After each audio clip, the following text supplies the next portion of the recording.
हाय बच्चों, आज हम लोग इस वीडियो में पढ़ेंगे ग्रसनी के बारे में।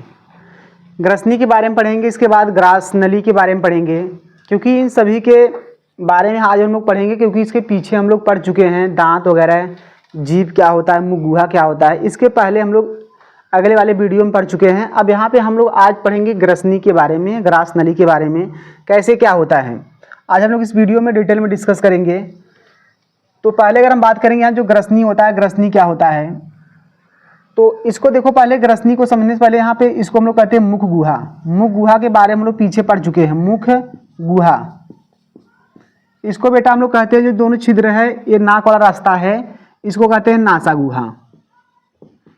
नासा गुहा, ये जो नाक वाला रास्ता है इसी को हम लोग बेटा क्या कहते हैं, नासा गुहा। नासा गुहा कहते हैं।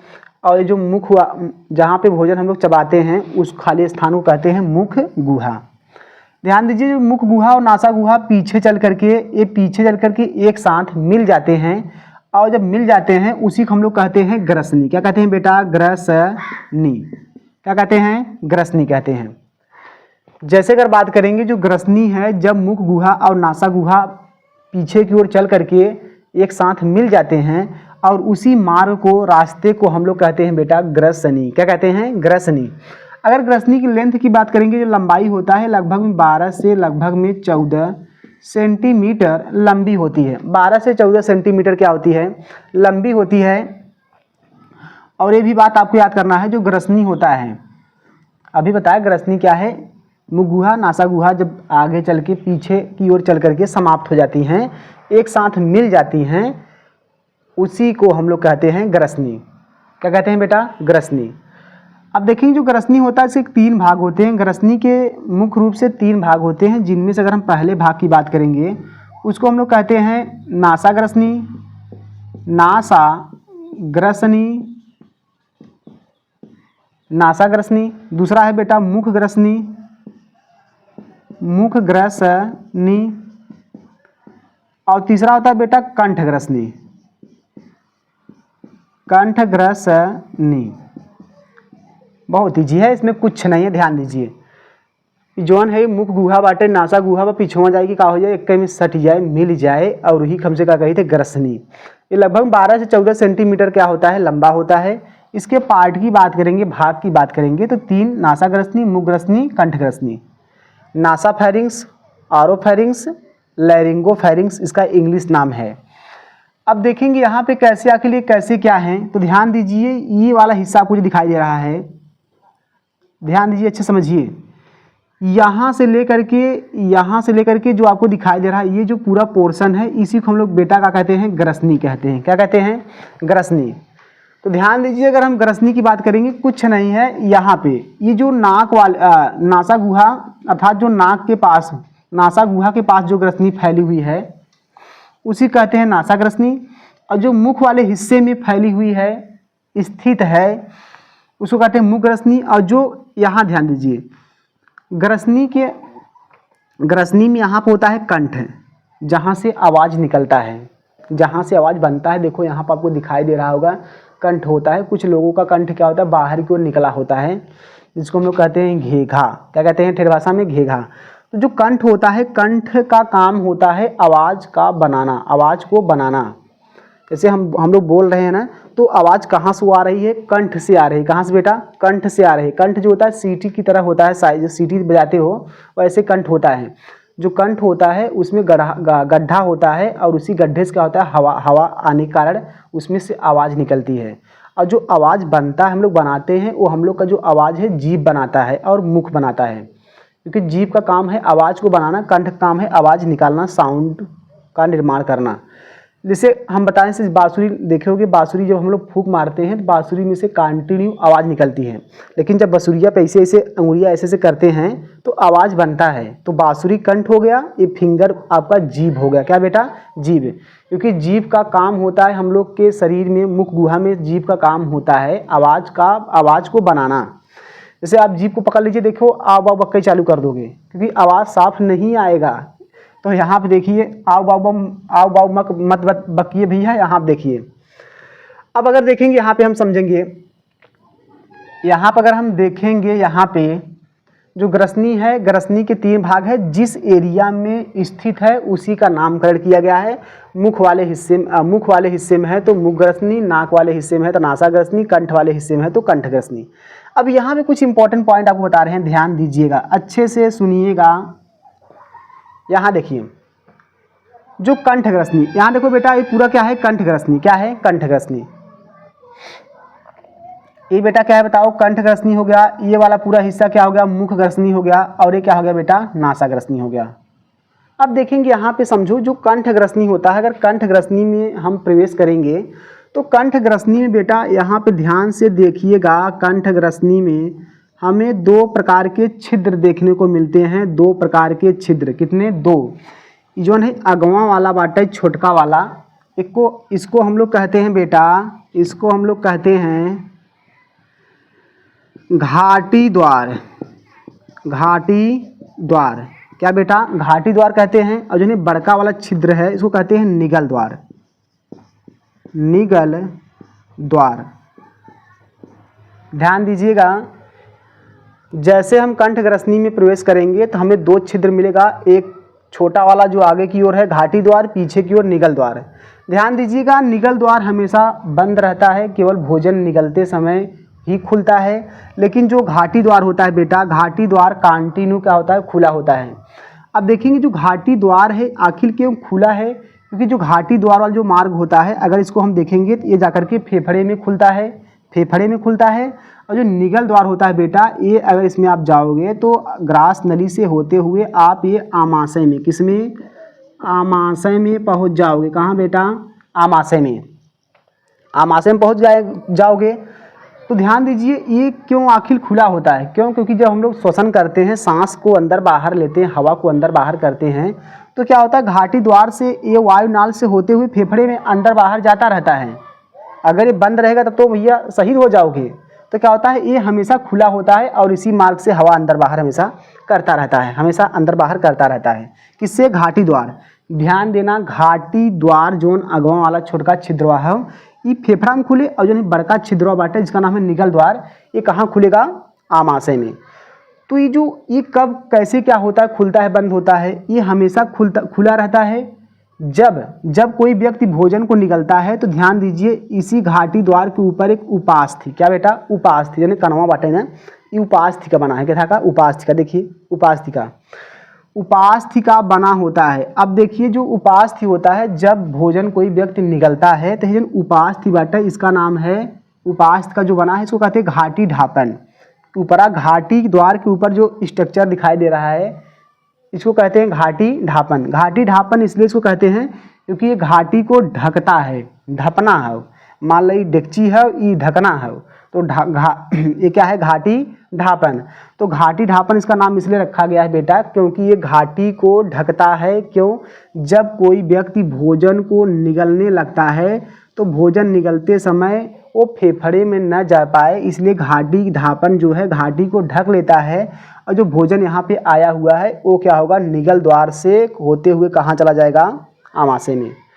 अगर इसमें हम देखेंगे जो निगल द्वार है ये केवल ध्यान देना भोजन निगलते समय ही खुलता है और ये हमेशा खुला रहता है। ये भोजन निगलते समय बंद हो जाता है। लेकिन कभी कभी देखते हैं कुछ लोगों में क्या होता है, कैसे? जब भोजन खाते समय आप जब बात करते हो, बतियाते हो बढ़िया से, अड़ोसी पड़ोसी से, दोस्तों यारों से बतियाते हो, तो इसमें क्या होता है? ध्यान दीजिए, जब आप भोजन करते समय बात करते हो तो ये जो घाटी ढापन है ये खुलता रहता है। क्यों? क्योंकि जब बात करते हो, बोलते हो तो फेफड़े से आवाज़ आती है, फेफड़े से हवा आता है। हवा आने के बाद यहाँ पे ये क्या होता है? हवा जब आएगा तभी आप बोल पाओगे, क्योंकि जब हवा आएगा तभी आप बोल पाओगे। तो यहाँ से हवा आता रहता है और ये खुलता रहता है। तो कुछ क्या होता है, कुछ टुकड़ा जो होता है यहाँ भोजन का इसमें भी चला जाता है। तो क्या होता है, यहाँ जब भोजन इसमें कुछ टुकड़ा जाने लगता है, किसमें? फेफड़े में। तो फेफड़ा में अगर भोजन चला जाए बेचारा ही मर जाएगा, शहीद हो जाएगा, फेफड़ा खराब हो जाएगा। तो क्या करता है फेफड़ा? ऐसे केस में फेफड़ा करता है भैया बचने के लिए, ये फेफड़ा में जब भोजन आने लगता है तो फेफड़ा क्या करता है? बहुत तेज़ी से हवा, फेफड़े से बहुत तेज़ी से हवा बाहर निकलता है और जो नहीं भोजनवा घुसा बदूचा टुकड़ा इन्हें सबके ले दे के का करे, इन्हें सब का करे भैया ले दे के बहरे आ जाए, या तो मुख गुहा से या तो नासा गुहा से। ये भोजन का जो टुकड़ा है वो का करेगा तुरंत प्रेशर से का करेगा इसको ढकेल करके धक्का मार के या तो मुख गुहा से या तो नासा गुहा से का करेगा बाहर कर देगा। अगर मान लो गलती से उसी समय मान लो गलती से छींक आ रही है, उसी समय मान लो भैया गलती से नेकुला मुंह बंद कर है, तो ये जो भोजन आ रहा है अभी मुख गुहा नासा गुहा से नहीं निकल पाएगा तो क्या करेगा ये कान के रास्ते से जो कनवा पर्दा बाटे ये ले दे के बहरे आ जाए। तो कभी गलती ऐसा मत करना, नहीं भैया कहाँ हो जाओगे, बहिर हो जाओगे जिंदगी भर के लिए। तो ध्यान दीजिए पहले कैसे क्या हो रहा है, एक बार फिर देखिए। जब फेफड़े में भोजन प्रवेश करने लगता है तो फेफड़े से क्या होता है, ये कब होगा, जब आप बात करते समय भोजन खाओगे, भोजन कर रहे हो बात भी कर रहे हो तो क्या होगा गलती से क्या होगा दो चार कण क्या होगा ये फेफड़े की ओर बढ़ जाएगा, फेफड़े में जो जाने लगेगा फेफड़ा इनसे बचने के लिए बहुत तेजी से क्या करेगा प्रेशर से इन्हें ढकेल करके मुख गुहा से या नासा गुहा से क्या करेगा बेटा बाहर निकाल देगा। तो देखो इसी को हम लोग कहते हैं छींक आना। क्या कहते हैं छींक। छींक तब आता है जब आपके फेफड़े में, ध्यान दीजिए जब छींक तभी आएगा आपको जब आपके फेफड़े में कोई डस्ट वगैरह या धूल मिट्टी कण जो होते हैं जब फेफड़े में जाने लगते हैं तो समझो आपको क्या आएगा छींक आएगा। तो छींक कैसे आता है आपको शायद समझ में आएगा। छींक देखो ऐसे ही छींक आता है। अब इसके बाद हम लोग देखेंगे यहाँ पे क्या है, जो निगल द्वार है ये निगल द्वार आगे बेटा कहाँ खुलेगा, कहाँ खुलेगा, ये निगल द्वार ग्रास नली से होते हुए कहाँ खुल जाएगा। ये जो मार्ग आपको दिखाई दे रहा है इसको कहते हैं बेटा ग्रास नली। क्या कहते हैं, ग्रास नली। ग्रास नली, ग्रास नली को इंग्लिश में हम लोग कहते हैं ओइसोफेगस। क्या कहते हैं बेटा, ओइसोफेगस। Oesophagus, oesophagus. अब देखेंगे जो ये ग्रास नली है इसके बारे में देख लेते हैं। जो ग्रास नली है, ये ग्रास नली जो होता है ये लगभग में, ग्रास नली की बात करेंगे हम लोग मानव में, ये लगभग में 25 सेंटीमीटर, कितना बेटा 25 सेंटीमीटर जो ग्रास नली है 25 सेंटीमीटर क्या होता है लंबा होता है। कितना, ये ग्रास नली कितना लंबा, 25 सेंटीमीटर लंबा। तो इसका भी कुछ काम है। ग्रास नली जो है ये क्या करता है, यहाँ से भोजन को लेकर के कहाँ पहुँचाता रहता है, आमाशय में। कहाँ बेटा, आमाशय में पहुँचाता रहता है। अब यहाँ देखेंगे ये भोजन जो है आमाशय में आ रहा है। तो यहाँ पे जो ग्रास नली है इसमें क्या होता है, ग्रास नली की बात करेंगे तो ग्रास नली में किसी प्रकार के पाचक ग्रंथियाँ नहीं पाई जाती, बहुत इंपॉर्टेंट है। ग्रास नली में पाचक ग्रंथियाँ नहीं पाई जाती हैं। पाचक ग्रंथियाँ जब नहीं पाई जाती हैं तो इनमें क्या होता है, पाचक रस का श्रावण नहीं होता है, जिसके कारण ग्रास नली में किसी प्रकार के भोजन का डाइजेशन नहीं होता है। क्योंकि भोजन पचने के लिए एंजाइम चाहिए, पाचक रस चाहिए, पाचक रस में एंजाइम भरे होते हैं। जब पाचक रस नहीं निकलेगा तो यहाँ भोजन का पाचन भी नहीं होगा। लेकिन ध्यान दीजिए ये ग्रास नली जो है, ग्रास नली ओइसोफेगस में, ग्रास नली में यहाँ पे बेटा श्लेष्म ग्रंथियाँ आपको दिखाई दे रहा है ब्लैक कलर से। क्या बेटा, श्लेष्म ग्रंथियाँ। कौन ग्रंथियाँ बेटा, श्लेष्म ग्रंथियाँ। ये श्लेष्म ग्रंथियाँ पाई जाती हैं। जो श्लेष्म ग्रंथियाँ होता है इनका काम क्या होता है, श्लेष्म ग्रंथियों के द्वारा बेटा निकलता है श्लेष्म। ये कौन ग्रंथियाँ हैं, श्लेष्म ग्रंथियाँ। ये श्लेष्म ग्रंथियों से क्या निकलता है बेटा, श्लेष्म। क्या निकलता है, श्लेष्म निकलता है। क्या निकलता है, श्लेष्म। क्या बेटा, श्लेष्म निकलता है। अब श्लेष्म का मतलब होता है नाक। श्लेष्म बताए थे, श्लेष्म जो होता है जो नाक निकलता है उसी कहते हैं श्लेष्म। कभी आप लोग बचपन में टेस्ट किए होंगे, कैसा होता है कमेंट करके बताना, श्लेष्म कैसा होता है तो आप लोग बताना, कभी टेस्ट किए होंगे आप लोग। तो जो श्लेष्म होता है इसका काम क्या होता है इसी के बारे में पहले देखेंगे। यहाँ जो श्लेष्म होता है ये क्या करता है, ये ग्रास नली की दीवार का करता है बेटा, ये क्या करता है, फिसलने योग्य बना देता है, फिसलने योग्य बना देता है, ताकि कोई व्यक्ति यहाँ से क्या करे, भोजन ग्रहण करे। जब भोजन ग्रहण करे तो जब क्या करेगा, फिसलने योग्य बना देगा तो आसानी से भोजन क्या होगा, कहाँ पहुँच जाएगा, कहाँ पहुँच जाएगा, ये आमाशय में पहुँच जाएगा। कहाँ बेटा, आमाशय में पहुँच जाएगा। तो इसका ही काम होता है क्या, जो यहाँ श्लेष्म है इसका एक काम है क्या करना, जो यहाँ भोजन आ रहा है किसके मार्ग से, ग्रास नली के मार्ग से जो भोजन आ रहा है उसको फिसला करके कहाँ पहुँचा दे, ये भैया कहाँ, आमाशय में। कहाँ बेटा, आमाशय में पहुँचा देगा। तो यहाँ पे अभी बताए जो ग्रास नली होता है, ग्रास नली में किसी प्रकार के भोजन का पाचन नहीं होता है। क्यों, क्योंकि इनमें ग्रास नली में पाचक ग्रंथियाँ नहीं पाई जाती हैं। जब पाचक ग्रंथियाँ नहीं पाई जाएगी तो यहाँ पे क्या होगा, पाचक रस नहीं निकलेगा। जब पाचक रस नहीं निकलेगा तो एंजाइम नहीं निकलेगा।